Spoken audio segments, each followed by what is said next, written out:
helped me to reach 2,000 subscribers. The moment I saw the photo, my breast snapped inside my chest like a rope pulled too tight.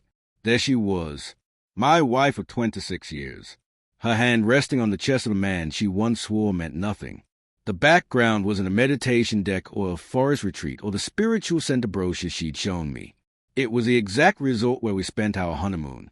Same curved balcony, same lanterns, same ocean the color of melted sapphires. My vision blurred, my heartbeat thrashed in my ears. The world shrank to a tunnel around that single image. I didn't scream. I didn't gasp. I just felt myself burning from the inside, slow and quiet like embers under ash. I kept staring at the picture, trying to make sense of it. Why was she laughing like that? Why was his hand on her waist? Why did her wedding ring gleam so brightly as if she wanted it in the frame on purpose? My throat tightened until I could hardly swallow. When she'd left 5 days earlier, she'd kissed my forehead gently. She said the retreat would reconnect her spirit. She said she needed silence, nature, and healing. I believed her. God, I believed every word. But that man, he wasn't silence. He wasn't nature. He was her old flame, the one she dated before me, the one she said was a mistake I learned from. He was the one she warned me never to worry about. My stomach twisted as another realization hit me. She had chosen the place where our life began. She had returned to rewrite a memory I thought belonged to only us. As I scrolled through the rest of the photos that had been forwarded anonymously, no message, no explanation, the slow burn suspense inside me coiled tighter. Some of the images were blurry, snapped from far away, but others were painfully sharp. They were holding hands under the table, laughing over drinks, walking barefoot on the shore under the same moonlight she and I once slow danced beneath. Every picture was a knife angled differently. I felt sick. I felt foolish. I felt like the last person in the world who deserved the truth. For hours, I paced our bedroom.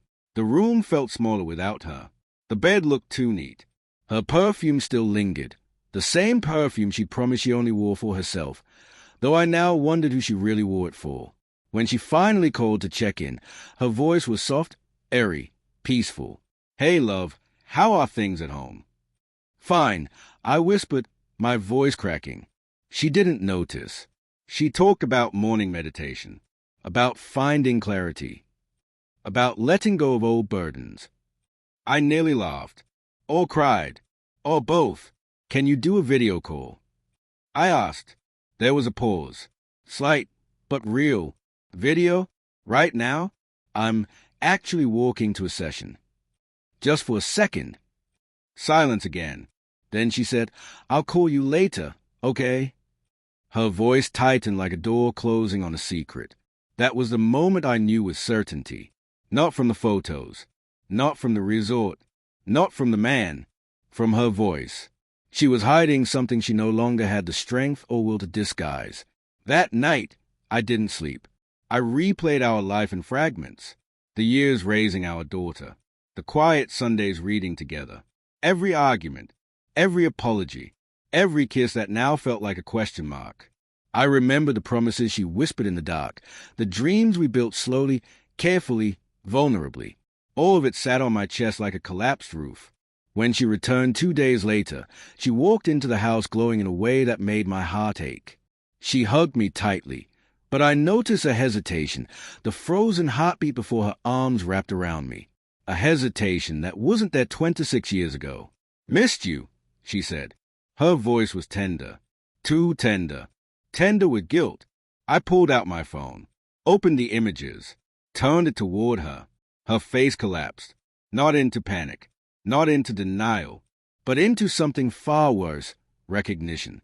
She sat down, shoulders slumped, breath gone. "Say something," I whispered.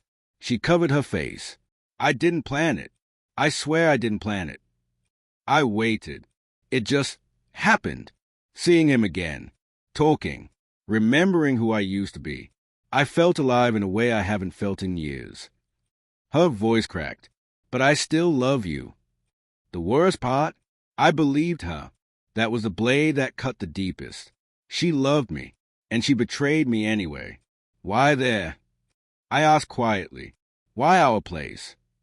She shook her head. He booked it. He thought it would be poetic. I didn't know how to say no. And you didn't know how to stop going back to him, either. She didn't answer. She didn't have to.